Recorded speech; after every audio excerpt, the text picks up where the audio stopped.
오늘 민수기 9장 15절에서 23절까지 우리 함께 합독했습니다. 오늘 본문의 말씀은 이스라엘 백성들이 애굽을 떠난 2년째 되는 때 일어난 그러한 일이죠.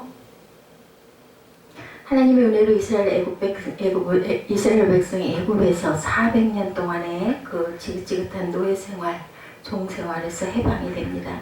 이스라엘은 신산에 도착하여 하나님과 언약을 체결하고 율법을 받죠. 그리고 성막을 만들어 공헌을 합니다. 이제 노예로서의 과거를 청산하고 선민이 되어 약속의 땅을 향하여 희망찬 출발을 하려는 그러한 시점에 성막을 봉헌한 날에 신기한 일이 일어납니다. 낮에는 구름기둥이 덮었고 밤에는 불기둥이 덮는 사건이죠. 구름기둥과 불기둥은 이스라엘 백성이 가나안 땅에 들어가기까지 계속해서 나타났습니다. 불기둥과 구름기둥은 무엇을 의미하고 있을까요? 하나님의 임재하심을 상징하는 거죠. 하나님은 성막이 거룩한 곳임을 보여주시고 그들과 함께 동행하시겠다라고 이렇게 나타내 주십니다. 하나님께서 택한 백성들과 반드시 함께 하신다는 것을 눈으로 확실하게 보여주신 사건인데, 구름기둥과 불기둥을 통하여 하나님께서 오늘 우리에게 무엇을 약속하시는지를 깨달는 그런 시간 되시기 바랍니다. 첫 번째, 하나님께서 택한 백성을 보호하신다. 이스라엘 백성들이 지나던 광야는 낮에는 매우 무덥고 밤에는 아주 혹독한 추운 추위가 있는 일교차가 심한 곳이죠. 하나님은 불기둥과 구름기둥으로 사막에 항존하고 있는 삶의 두 가지 위험으로부터 지켜주시고자 하는 겁니다. 낮에 구름기둥을 통하여 사막의 뜨거운 그 열기, 폭염을 그늘로 덮어주시고, 밤에는 추우니까 불기둥으로 그 꽁꽁 얼는 몸을 녹여주시는 그러한 사건, 갑자기 몰려오는 추위를 막아주죠. 여름에 30도만 되어도 더워요. 그죠? 32, 3도, 3, 4도 올라가면 우리는 너무 더워가지고 아주 큰일 났다고 얘기들을 하는데, 그런데 여름 낮 시간의 기온이 40도가 훨씬 넘는 그런 온도. 또한 밤에는 어때요? 밤에는 영하 30도 아래로 내려간다고 합니다. 광야는 한낮에도 40도 이상 기온이 올라가고 나무도 없습니다. 그늘이 없죠. 이스라엘 백성들에게 무더운 한낮에 이동하려면 얼마나 지칠까. 물도 없는데, 그렇죠? 또한 밤이 되면 낮에 언제 그랬냐는 듯 매우 추워지는 그러한 날씨. 그때 하나님은 구름기둥을 불기둥으로 바꿔서 그들을 따뜻하게 보호해 주셨다는 겁니다. 성경 본문 16절에 보니까 항상 그리하여 낮에는 구름이 그것을 덮었고 밤이면 불 모양이 있었다, 이렇게 나타나 있죠. 하나님은 자기 백성 이스라엘 백성과 언제나 이렇게 함께 동행하신다라는 그러한 말씀이죠. 언제 어떤 상황에서도 보호하신다는 그런 말씀입니다. 한 해 뒤에만 보호한 것이 아니고, 그렇죠. 광야 40년 동안 항상 그들과 함께하여 주시고 보호해 주셨다. 하나님은 구원받은 자기 백성들을 사랑하시죠. 보호하십니다. 암탉이 병아리를 보호하듯이 그렇게 보호하시는데, 이 광야 같은 세상에 사는 우리를 악한 영이 늘 노리고 있습니다. 택한 백성이라도 넘어뜨리고자 하죠. 좌절하고 낙심하게 합니다. 그러나 우리 하나님은 우리를 어떤 상황 가운데서 보호해 주실까? 다니엘 3장에 보면 바벨론 느부갓네살 왕이 동방의 모든 지역을 평정하고 두랏 지방에 큰 신상을 세웁니다. 낙성식의 모든 백성과 수령과 백성들을 참석하게 해서 금신상에 절하도록 명령을 하죠. 절하지 않은 자는 극렬히 타는 풀무불에 던질 것이라고 이렇게 선포를 하죠. 낙성식에 참여한 사람들은 다 엎드려 절합니다. 그러나 다니엘의 세 친구는 사드락과 메삭과 아벳느고는 하나님이 믿는 믿음으로 금신상에 절하지 않습니다. 다니엘의 세 친구를 풀무불에 던집니다. 그런데 이상한 일이 벌어지죠. 불 속에 던진 사람은 세 사람이었는데 불 가운데 있는 사람은 나중에 보니 형상이 넷이었다, 이렇게 성경에 나타나죠. 한 사람은 누굴까요? 천사가, 하나님의 천사가 그들을 불 가운데서 보호하셨다라고 이렇게 말씀합니다. 세 사람이 밖으로 나왔을 때 몸은 하나도 상하지 않고 머리털 하나도 거슬리지 않았습니다. 옷도 변하지 않았습니다. 느부갓네살 왕은 하나님께서 자기 백성을 보호하시는 것을 봅니다. 하나님의 영광을 보죠. 하나님을 찬양합니다. 왕은 모든 백성들에게 조서를 내려서 사드락과 메삭과 아벳느고를 하나님을 믿으라. 만약 하나님을 믿지 않는 자는 몸을 쪼갤 것이고 그 집을 거름더미로 삼을 것이다. 이렇게 선포하죠.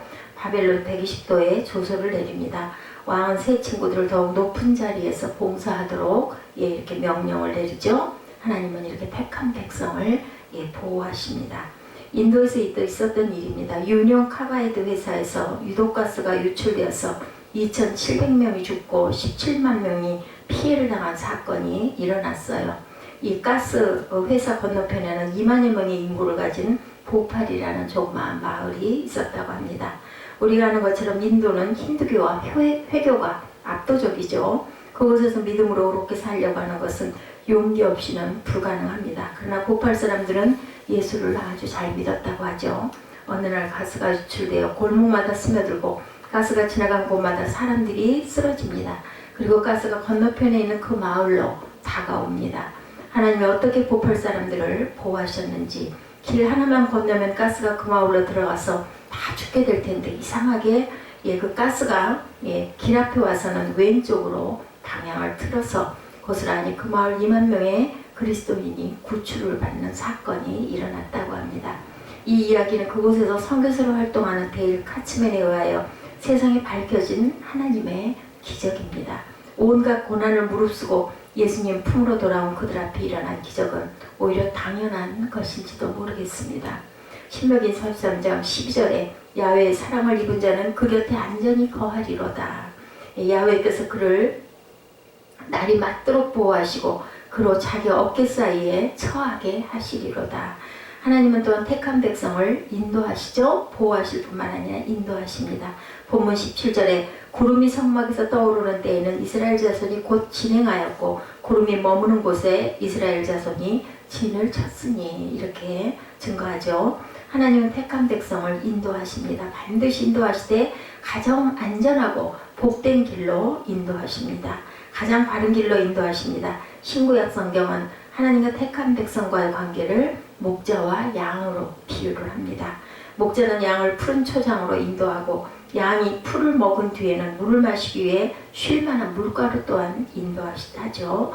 저녁이 되면 우란으로 우리 안에 잘 가둬서 잘 수 있게 해줍니다. 목자는 양이 언제 어떤 상황이 있다 하더라도 반드시 함께하죠. 이 세상은 광야와 같습니다. 그러나 하나님은 우리의 목자가 되셔서 인도하시죠. 오늘 우리에게 구름기둥은 보이지 않고 불기둥도 보이지 않지만 하나님은 우리를 인도하시기 위해서 말씀으로 함께 하시죠. 시편 119편 105절 주의 말씀은 내 발의 등이요 내 길의 빛이다 이렇게 말씀하고 있습니다.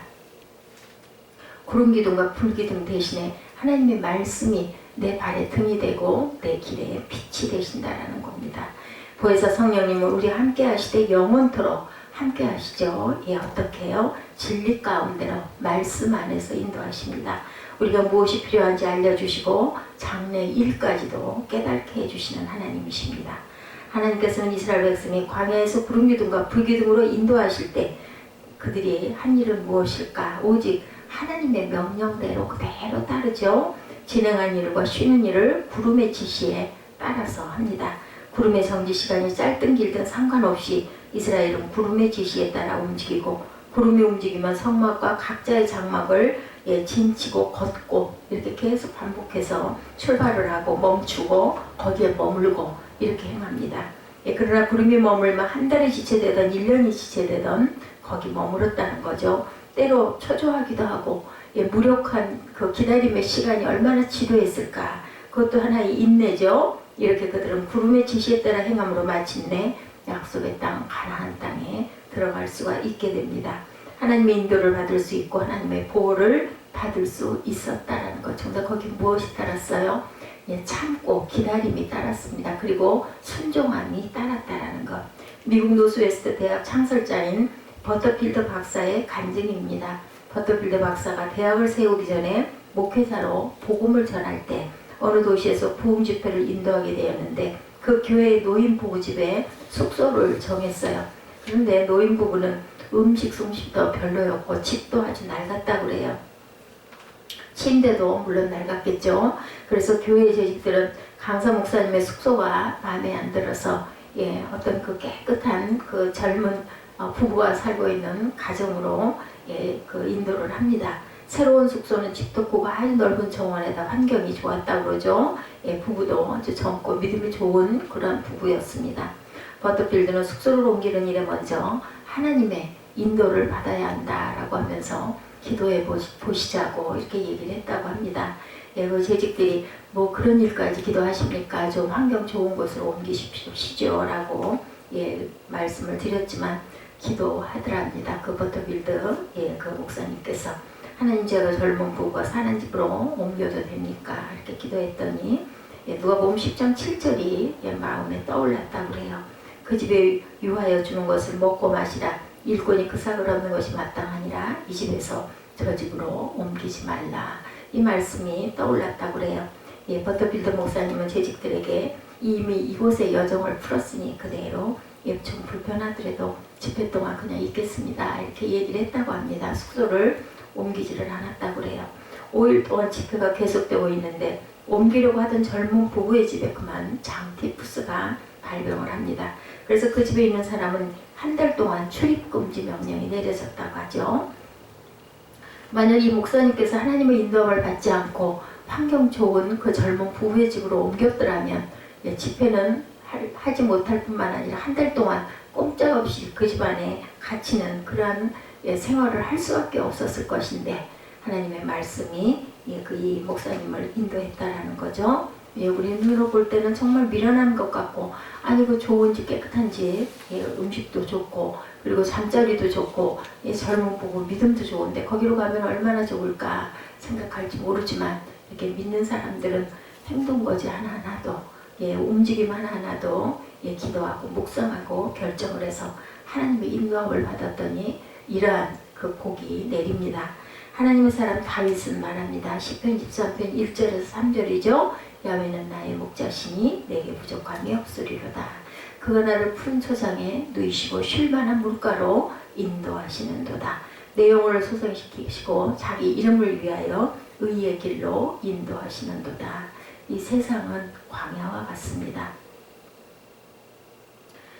거친 세상이죠. 힘들고 어려운 일도 아주 많습니다. 그러나 이 광야 같은 세상에서도 하나님은 택한 백성들과 항상 함께 하시죠. 하나님께서 이스라엘 백성들을 구름기둥과 불기둥으로 인도하신 것처럼 우리도 또한 그렇게 인도하십니다. 하나님은 우리의 기도를 들으시고 모든 일에 간섭하시고 최선의 길로 좋은 것으로 채워주시죠. 수많은 사람이 에베레스트 산을 등반하죠. 그중 2001년 5월 25일 에릭 바이엔 메이어라는 사람의 에베레스트 산 정복, 그 정상 정복을 세계 언론이 아주 탑 뉴스로 다루었는데 이는 그가 시각 장애인이었다고 합니다. 앞을 보지 못한 그는 밀려오는 두려움과 낙심을 느끼지 못한 채 앞사람의 배낭에 달린 종소리만 듣고 조용히 따라가 마침내 자신의 꿈을 이루었다는 거죠. 우리 역시 세상을 바라보지 않고 인도자 되신 하나님, 성삼위 하나님만 우리가 의지하고 바라보고 따라간다면 우리의 삶이 아주 엄청 풍요로운 복된 삶이 될 줄로 믿습니다. 하나님께서 이스라엘 백성들을 광야에서 구름기둥과 불기둥으로 인도하시고 보호하시죠. 하나님의 지시하심을 따라갈 때 안전하고 보호를 받았습니다. 마침내 가나안 땅에 들어갈 수가 있었죠. 승리할 수가 있었던 겁니다. 데일 카네기는 자수성가한 사람이는 있을 수 없다 이렇게 얘기합니다. 이는 세상에서 한 사람의 노력만으로는 성공할 수가 없다라는 그러한 뜻인데 인간은 혼자서는 어떤 일도 할 수 없도록 창조된 불완전한 존재다. 서로 돕고 보완하면서 살도록 만들어진 그런 존재라는 거죠. 그러므로 우리가 세상을 살아가면서 지혜로운 사람과 파트너가 되는 일은 정말 중요한 일이죠. 아인슈타인은 나는 하루에도 여러 번씩 내 인생에 얼마나 많은 동료들의 노력으로 이루어지는지를 생각한다 라고 얘기했다고 하죠. 파트너는 삶의 성패를 결정짓는 중요한 요인입니다. 좋은 파트너를 만나 위기를 극복할 에너지를 공급받아 성공하고 행복한 사람이 있는가 하면 파트너로 인해 상처받고 고통당하는 사람도 있습니다. 파트너를 잘못 만나 배신당하고 눈물을 흘리는 사람도 많습니다. 그런데 우리 인생의 최고 파트너는 누구세요? 예수님이시죠. 그분과 함께 가는 인생길은 때마다 적절한 큰 도움을 받게 되고 기쁨이 넘칩니다. 예수님은 삶에 지친 우리에게 또한 안식을 주시죠. 예수님은 길을 잃은 우리에게 최선의 길을 지시하십니다. 예수님은 위험에 처한 우리에게 보호막이 되어 주십니다. 예수님과 동행하며 인도를 받은 사람은 옳은 길, 거룩한 길을 가게 됩니다. 이 세상은 광야와 같습니다. 온갖 위험이 도사리고 있죠. 생각지도 않은 두려운 일들이 일어납니다. 그래서 불안과 두려움과 낙심이 밀려옵니다. 그러나 하나님은 택한 백성들과 항상 함께 하시는 하나님이시다. 우리가 이 광야 같은 세상에서 믿음을 갖고 살면 하나님은 반드시 우리를 쉴 만한 물가로 인도하신다라는 거죠. 그래서 성령님을 보내셔서 우리를 늘 보호하시고 인도하시고 최선의 길로 이끌어 주신다라는 것. 하나님의 사랑을 굳게 믿고 불기둥으로 임하시는 하나님의 보호하심과 인도하심을 받으며 살아가시는 저와 여러분 되시기를 주님의 이름으로 축복합니다. 기도하시겠습니다.